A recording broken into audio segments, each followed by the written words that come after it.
December uma uhlele ebhishini mamuthi uvule nje ifone lakho uye ku Psalm chapter number 77 because it's a very short psalm. It's a psalm that is written by inceku kaJehova that was ordained and appointed by David himself. All the psalms are attributed to David, but David will at times delegate some of his subjects. As a king, he will delegate. On the Psalm 77, he delegated a Levite called Asaph. And Asaph wrote the Psalm 77. And it starts and it ends with the word, remember God. Amen. So if you are having time during your holidays, even tonight, you can go there. I guarantee you will finish the whole chapter. It's only 20 verses, even less than an hour. Amen. Just go through that and get to grasp ukuthi uNkulunkulu kade ehloseni makathi asikhumbule. Amen. Hallelujah. Now I want them to go for us to the book of Isaiah. Amen. The book of Isaiah is a book that was the beginning of the series that were attributed to the major prophets in the Bible. Amen. And the book of Isaiah was divided into many categories. But we are not going to deal with all those categories today. Amen. But I just want to share for you for free of charge the categories of the book of Isaiah. Amen. I think it was 2019 when I went to preach about the book of Isaiah. Amen. At the Easter conference in our head office. Amen. And I read the Isaiah on chapter 61. But trust me, I'm not there today. But today I'm on chapter number 46. Amen. Chapter number 46 is the chapter that is full of God's intention to bring Abatabake back to Him. Amen. These are the children of God who were given over to captivity because of their own disobedience to God. Amen. Now you will ask me, Fundisi, where is the relevance of this Bazalwane to my life? Bazalwane, allow me to submit to you. When you allow or you hear the word where God is handing abantwana bakhe over to the enemy to be held in captivity, you must know that uNkulunkulu unguNkulunkulu emandulo, unguNkulunkulu namhlanje, unguNkulunkulu maka onke. Akwenze yesterday, usenokwenza namanje. All that we must do, we must be mindful that the word of God is true yesterday and is true today. Amen. So the whole chapter of chapter number 46 in the book of Isaiah, God is trying to restore abantwana bakaNkulunkulu. He's going in pains to make through the mouthpiece of Isaiah, to make a contrast between the gods that these children Sakankulunkulu were acclimatized to. And he said to them, they must focus on the gods of their fathers, the gods whom God gave the manna from heaven, the God whom God was so gracious to them. Amen. to wipe them out because of their disobedience. But God, out of his grace and mercy, he kept on forgiving them. Amen was the Lord. So if God could do the same to those children of old, he can certainly do the same to us. Amen was the Lord. But I want us to read only 2 verses for the sake of time. But again, if you can be at home, read the whole chapter. Amen was the Lord. But 2 verses are verse number 9 and verse number 10, Sister Claudia. If it's possible, any version, it's fine. Time is not on our side. Isaiah chapter 46, verse number 9 and verse number 10. And then we can go home. Amen. Isaiah 46, verse 9 and 10. It reads like this. Remember what happened long ago. Acknowledge that I alone am God, and that there is no one else like me. 10. From the beginning, I predicted the outcome. Long ago, I foretold what would happen. I said that my plans would never fail, that I would do everything I intend to do. Amen. Hallelujah. Baba uNkulunkulu namandla. Lalizwi lamazwi akho lesehla kule ndawo.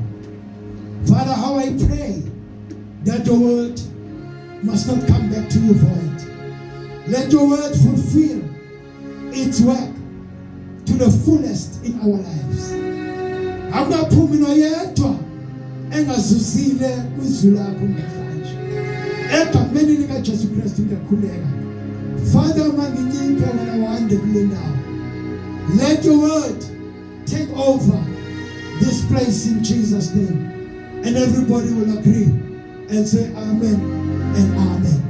Hallelujah. Then I will see from there slowly, Mama. Verse 46 again. Verse 9, chapter 46. Yeah. Verse 9. Verse 9.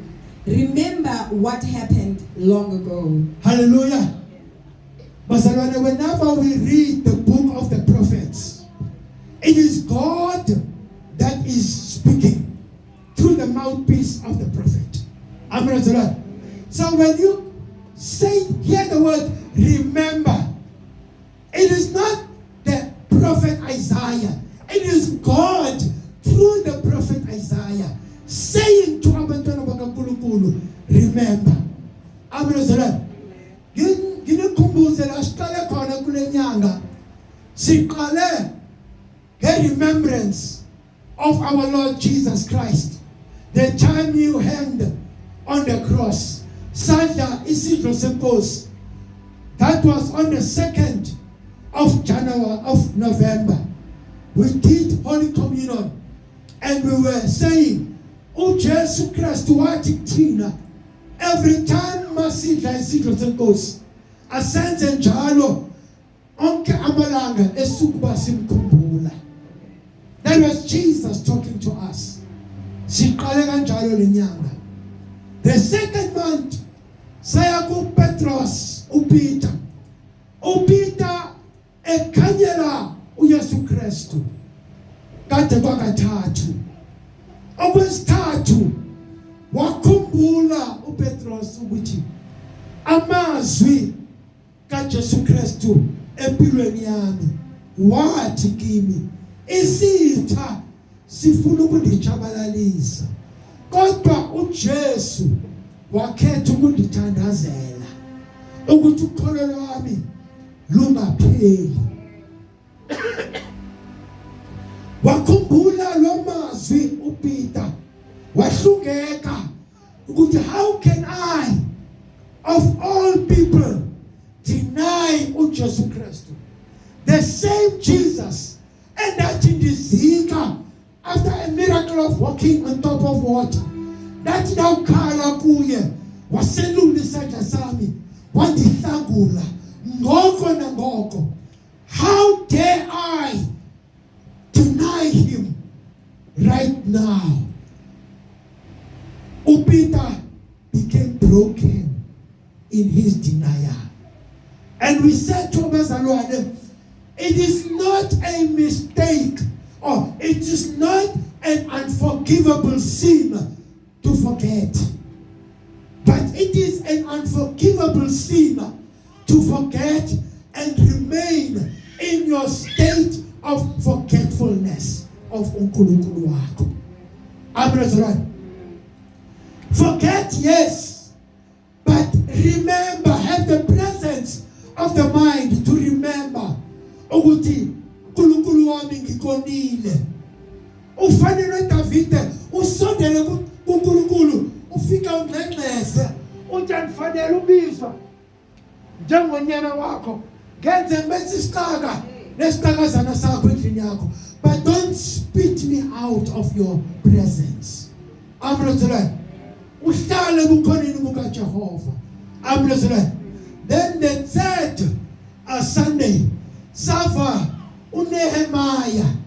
Now it was Nehemiah talking to the abanye abazalwane ukuthi they must remember. Amen. It was Jesus saying, when you do this, remember. Then it was Peter who did the wrong and remembered. Then now it is Nehemiah who see abanye babazalwane besengxakini, bengenwa luloyiko, bengaboni ithemba lempumelelo. Uyafika uNehemiah uthi remember uNkulunkulu, the great and awesome God, owanenzela okulungileyo. If he did it before, he can do it today. And out of that, they conquered and they built the wall of Jerusalem. Amen. And yesterday, last week, sazwa the entire psalm. Yoguti, uNkulunkulu, it's another psalm, the book from Moses of Deuteronomy. Amen. Chapter 8, from verse 1 all the way to verse 20. It says, this is the chapter of remembrance. uNkulunkulu uthi kulaba ke manje uthi uma seningene kwilizwe lempumelelo nakha izindlu amapoma izindlu zikana kusho ngaze ngalingisa ngathi u8 corner room. Ungalibali ukuthi uNkulunkulu usuka phi nawe. Amen. uNkulunkulu wayesithi ke kubazalwane bakaNkulunkulu ukuthi xa niphumelela zeningandilibali. Yabona sicover all the aspects nebazalwane. So today la sifunda khona aba bantwana kwincwadi kaIsaiah, they have given up on God. They went through so many troubles that they decided to go, you know what, because awethu uThixo ukhohliwe ngathi. Kulapho ke kufika ilizwi lomprofeti uIsaiah kubantu abaphelelwe lithemba. Amen. Angithi last week besifunda kubantu excitement ukuthi they are going into the promised land. So uNkulunkulu uyabaxwayisa ukuthi hambani ke ningene to the promised land, but don't forget ukuthi ngisuka phi kunye nani. Amen. Today uNkulunkulu uthi in case mfundisi uxaxama ukhohliwe ukuthi kunabanye bethu abaza ukuthi kukikizelwa next door bona bengenaso even isishebo sokubeka etafuleni, bathi kusing noise yegumba ikhale next door kubo bona kutshwizisa inyembezi sentswelo. Amen. Basebenza uthi abo ngabo endingafuna ukuthi balibaleke kule veki kuthi Sunday yokugcina kaNovember to remember. I want you to tell them that they must remember their God and they must come back to their God. If you remember, laba ngabantu abazothi xa bebona uDecember nento zamanye phephuwayo bafike babone eyabo impilo ingafani nolonwabo olusestratweni. Amen. Bazalwane, bafike basibona ukuthi kubo kungcono ukuthi bathathe intambo bayilenge. I'm here to say to you, there is hope even in that situation. Read man. Isaiah 46 verse 9 and 10. Remember what happened long ago. Remember what happened long ago. Right now, abantu bakaJehova basezinhlungwini zokungabi nalutho empilweni zabo. Abanye bethu bazali asinayo nemali yokuthengela abantwana bethu ingubo zeChristmas. Kodwa uNkulunkulu, remember what happened ago, long time ago. Abinazolwa ichoke man. Acknowledge that I alone am God. Acknowledge ukuthi mina ndedwa ndinguNkulunkulu. That is where the contrast is coming at. uNkulunkulu uyababona ukuthi sebebeka ithemba labo kwizithixo. Abanye bethu siyabeleka siyokokotha ngobusuku singafuna ukubona ngabazalwane siye komama uyangichaza ngithi hayi man tata wami angiyazi angiqondi kahle le meko yempilo yami ingathi khona into undonakela phukhoyo. Ngicela ukuthi ngizosabela ukuthi kutheni unyaka wonke kuzafikelela esiphelweni kungakhange kube khona ephumelelayo empilweni yami. Uthi uNkulunkulu ungazimoshi ixesha ngokuya komama uyangichaza. Ngiyazi ukuthi uNkulunkulu nguye uNkulunkulu yena yedwa. Yes ma. And that there is no one else like me. Akekho omunye ongafaniswa naye. Singaba khona izithixo, bangaba khona Yesu bamanga, bangaba khona abaprofeti babuxoki, kodwa umnye uThixo onguyena yena ongangeke afaniswe namuntu. Uyabakhumbuza uNkulunkulu ukuthi kwingxaki okuyo yazi ukuthi ndinguJehova. Khumbula insuku endakusindisa ngazo kuzo. Yes ma'am. 10. From the beginning I predicted the outcome. uNkulunkulu from the beginning bekade ngiyazi. Yabona lesi story salaba ilaba nje bathe bese bunyandini bukaNkulunkulu bakhohlwa ngoNkulunkulu. So uNkulunkulu ngesohlwayo sakhe ubanikela ekulithinjweni laseBhabhiloni. Amlozolwana yakhumbula ngoma yadala emlanjeni eBhabhiloni salila izinyembe sathi gugu sahlala phansi salila izinyembe. Yibo labazalwane esikhuluma ngabo namhlanje, abazalwane abahlala phansi bakhala balila kuJehova. uJehova uyabavakashela ke manje uthi khumbulani oku nidlula kubo ngakuhlela mina. I preached few weeks ago about God will never trust you with power unless he tests you with problems. Agree bazalwane? So uNkulunkulu sometimes he can come and test you. When he sent them to the Babylonians, he was saying, I want to test them. Ukuthi xa bebona ke ukuthi impilo ngaphandle kwami ingcono na. Amen bazalwane. So bebevavanya esazi isiphetho before senzeke isiqalo. Amen bazalwane. So uNkulunkulu umzalwane uyakwazi kwinhlungu odlula kuyo. Uyakwazi ubugcwayiba okubo. Some of the reasons we are in this can be a reason that is attributed to Job. Because not all of us have done wrong before God to deserve the kind of difficult life that we are experiencing. Some of us, our enemies, this is a very popular line here. Our enemies, they come uninvited in our lives. And they choose, they will be the sworn enemies. Bazosihambela, basiyesiyele kwamhlabelingana. Just ukuthi bakhande imithi bahlanganise ukuthi ukuthi ubomi bukaGqagqaba bungayeli phambili. Amen. So nalapho ke uNkulunkulu uthi ngikwazile Jobe phambi kokuba ungene kulezi inhlungu ongene kuzo.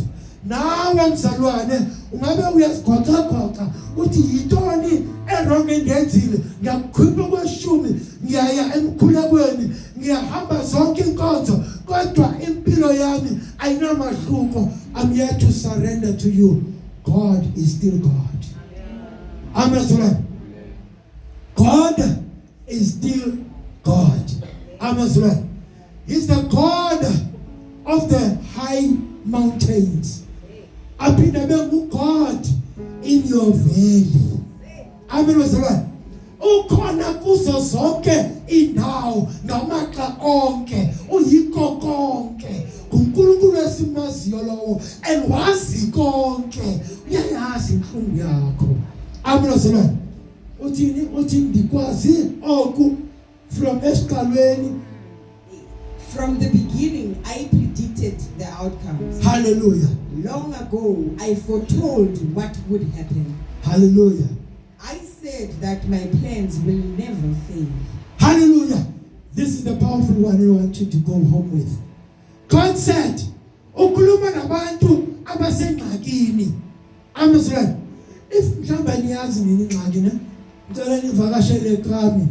Ngizohlala phansi ngixoxele ingxaki. Amen.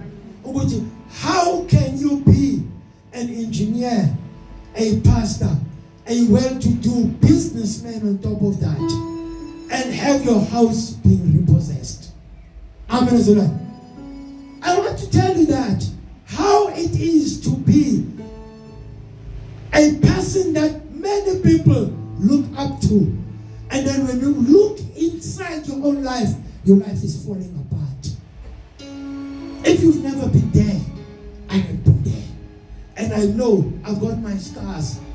I'm wearing a t-shirt for inhlungu zalomhlaba. Amen.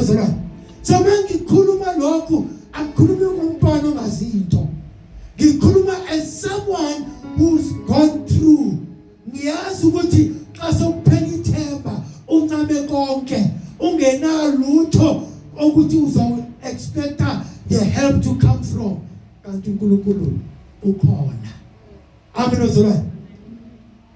When you hear my testimony, sometimes we share in bits and pieces our testimonies, no Mfundisi lana, and I want you to grasp that, bazalwane. Uma sishumayela lana, ashumayeli theory. We are preaching something that is practical, that we have gone through. Esayiphilayo. Uma sikhuluma ngenhlungu yokuhlala emkhukhwini ovuzayo, umhlungu yokuhlala emkhukhwini engena glass efestireni, sibophe ngama-cardboard, kufika umoya aphekuze lo ma-cardboard, kuthi kwakunetha siphephisa umntwana wethu ona 6 months older ngoba sisithi asifuna nethelwe. Siyakwazi lokho. Today nizobona uXaqama ehleli kwi-double story house, nithi hawu Mfundisi unethezekile uphila kamnandi. I know where I come from. Nalo uNkulunkulu wami. If you could take me there from nothingness, He can surely never fail me. Never fail me yet. Never fail me yet. Jesus' love has never failed me yet. There is one thing. There's one thing I know. Everywhere I go, Jesus' love has never failed. I don't want to be emotional, but that song I once sang in my bed with tears rolling down my face, with no help coming any angle.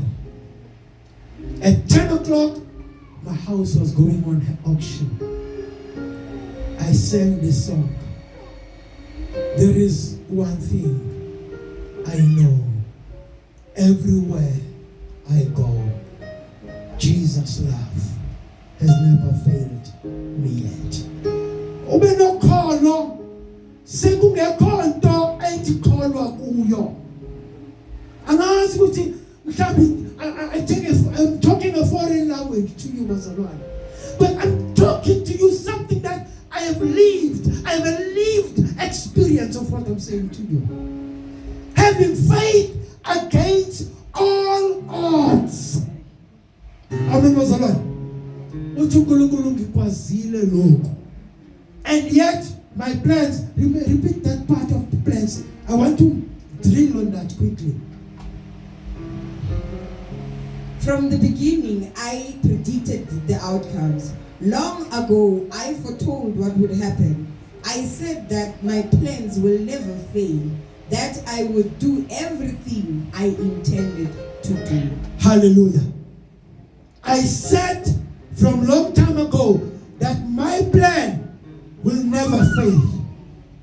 Amen. Now I want us quickly to go to this recitation. Before I could know how to pronounce this, Bengithi esikolweni is recitation. Amen. Until I was taught by a teacher who said, "Mntanami, ayo recitation, recitation." Amen. So that recitation, as he pinda njalo kwincwadi kaJeremiah 29, ethi, I know the plans I have for you. Khuluma lapho. Plans to prosper you and not to harm you. Plans to give you good future and good health. That is his plan. Now tell me, when I sit in my closet singing that beautiful song of everywhere I go, there is one thing that I know. The love of God has never failed me yet. Ngisho ngikhala ngoba ngibona kuphalaka konke phambi kwamehlo ami. All the wealth that I've gathered has disappeared just in front of me. Amen. I have to go back to God with that song.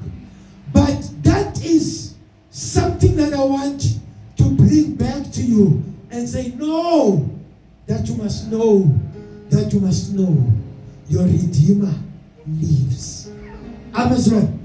The one who created a plan to restore or to redeem labantwana baseBhabhiloni kule ncwadi kaIsaiah esifunda kuyo is the same plan that God has to redeem and restore your life back again. But in case your situation has fallen on the ground and all that you have imagined is no longer there, you don't have to stay in the shape that you are in, because the potter is intentionally intending to bring back your life together again. It may not be today. It may not be 5 minutes from now. But for sure, can I repeat this? For sure, Holy God, create me a liar and let your word come to pass today, right here. For sure, Mzalwane, intungu nokusokola odlula kuko ayisona isiphetho sobomi bakho. God wants to put your life together again. His plan will never fail. His plan, what is his plan? The plan of God is to prosper you. Amen. If the enemy, let's say there are people who are making mockery, again when we say we are Sibazalwane and our things are not going in order. We are becoming a mocking, a laughing stock. Amazon. People are mocking us. Amazon. Athi sawuke simbone ekade ezinca ezidla ngalenkonzo yakhe. Naku manje singahlutshelwa indlu. Naku manje seyithatha ifurniture nguLuis. Naku manje sizidliwa imoto zakhe. Sawuke simbone uphikelo Thixo wakhe. Ngicela uba phendule labo zalwane. Uthi ngomlomo kaMika ke manje, one of the minor prophets. uMika ubhekene nabantu abebemhleka. Uthi kubo ninganivuyeleli luthaba lwami. Ndiwile nje ndobuya ndivuke. Ndisebumnyameni nje uYehova uyaba kukukhanya kum. Amen ozalwane. That is the same portion for your life. Look at the enemy straight in the face. Which don't gloat over me, mine enemy. Ndiwile nje ndobuya ndivuke. Ndisebumnyameni nje uYehova uyaba kukukhanya kwami. Mhlambi wena awazi ukuthi iChristmas uyawuyenza ngani endlini yakho. But uNkulunkulu enguNkulunkulu uyakuba nguNkulunkulu. Let us all stand. That's all I came to tell you.